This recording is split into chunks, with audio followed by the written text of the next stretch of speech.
Give me one piece of advice that made you actually stop thinking about him. If he wanted to, he would. You aren't chasing the person, you're chasing the feeling. They treated you exactly how they feel about you. If you were okay before you met him, you'll be okay after you meet him. He disrespected you to make another girl feel comfortable. He had a choice, and he didn't choose you. He has your number, he knows where you live, he's always had contact with you, but if he wanted to, he would have already. If your absence doesn't bother him, then your presence never mattered. Another no contact day is just a regular day for them. Loving him harder won't change him. He isn't the only man in the world. It's not him that you miss, it's what he could have been, his potential, that you miss. Every day he wakes up, that's another day he decides he doesn't want you. You know deep down inside that you deserve better. You're not gaining anything by being with him, so you're not losing anything by leaving him. He studied you. He knew exactly what to say to keep you hooked, to keep you confused, to keep you hurt. Drop the empathy. He knows exactly what he's doing.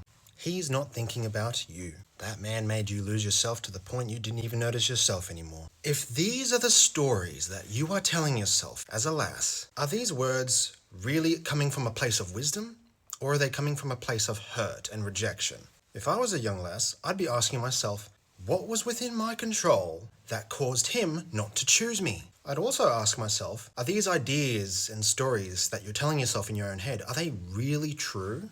Because from another perspective, these stories that you're telling yourself may actually just be self-fulfilling prophecies. Have you ever heard of what you focus upon expands? In manifesting, this is called what you think about comes into fruition. You're impregnating your soil and it grows fruit, and this is your fruit. If you've read dozens of comments like these on TikTok or YouTube, which I have done, you may notice these stories sit at a fairly superficial level of self-awareness. These comments seem to be coming from a strong place of rejection and sitting in that rejection, rather than being curious and looking at the root cause as to why these outcomes happened. Because you feel rejected, because you feel so much pain, you want the pain to go away, and so you slap a label and you believe a story and it spins in your head and becomes a self-fulfilling prophecy. I have heard some interesting points, such as, would you let a man like that near your child? And it's the image that you fell in love with, not the man himself.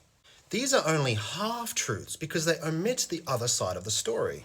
Did we consider that you have made some contribution to not being chosen, to being rejected, to being discarded, to being cheated on, to being dismissed? In the same way that you would go to a job interview or some type of hiring process, if you are rejected for that position, does this mean that that person, would you throw all those labels and stories in your head that they lost you for not hiring you, when simply you may have just failed to lack in the competency department? Were you qualified to enter into the profession?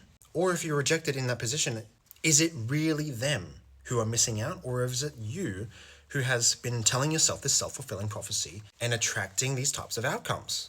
And you know what? Very similar to how a man would give his affection to a woman, generally speaking, if he's not very self-aware, he will give his affection to a woman in the hopes that she will reciprocate the same affection, which ultimately leads to some type of rejection, because love, in the way you give it, is not a transactable good.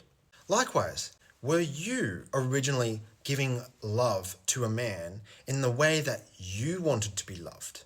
I'm not against love. I love love. But did you not know that love means to deprecate the self? You sacrifice the self. Just like a plant thrives on the energy of another plant to grow, the other one must suffer in order for the other one to grow. Animals do this in the animal kingdom. They will eat and hunt other animals to grow. The destruction of one thing leads to the growth of another. And by giving love, especially in an incorrect manner, you only grow the other person and you deprecate yourself.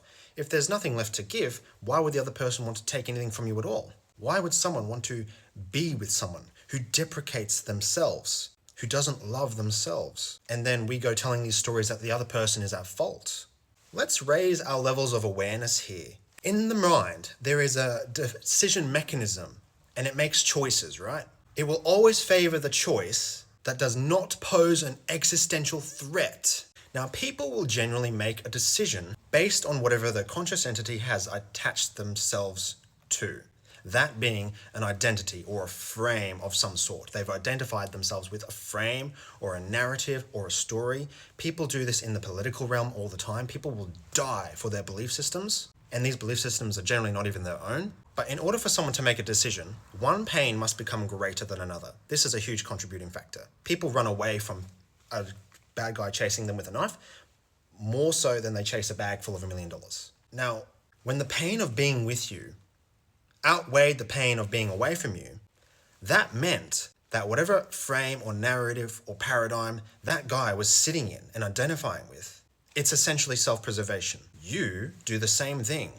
All decisions are kind of leaning in towards self-preservation. This is why you attack the other person. This is why you blame and not really take accountability for your own contribution to the problem. Because doing so is an existential threat to the narrative in which you've unintentionally attached yourself to. So be very careful about these self-fulfilling narratives in which you are sitting in, because you only see more of them. He didn't choose you. True. But why? Was it because of fear of intimacy? Did you act like you deserve better, or did you just settle for breadcrumbs? It's possible you are actually attracted to people who are going to hurt you because that's familiar. And what's familiar is comfortable. And what's unfamiliar is existentially threatening to the narrative.